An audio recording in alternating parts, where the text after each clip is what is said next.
state senators have passed a proposal now to make changing Missouri's constitution more challenging. The vote was split along party lines and came after several Democratic filibusters this week, including one that lasted 21 hours. Joe McLean has been following this and has what's next. As advocates collect signatures to put an abortion question on the November ballot, on Thursday, Missouri senators passed a resolution which would make passing those types of ballot questions harder.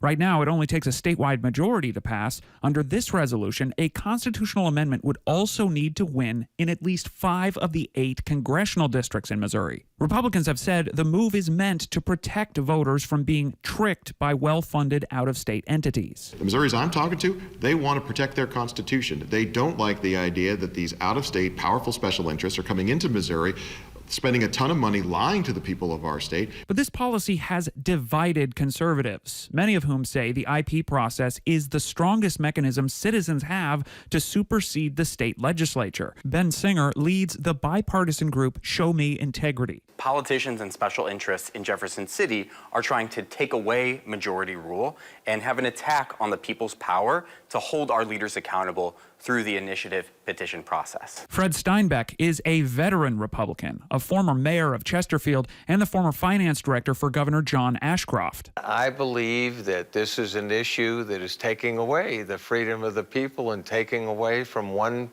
vote, one person. Even Governor Ashcroft vetoed changes to the IP process in 1992, saying at the time, quote, "It is through the initiative process that those who have no influence with elective representatives may take their cause directly to the people. The General Assembly should be reluctant, therefore, to enact legislation which places any impediments on the initiative power which are inconsistent with the reservation found in the Constitution."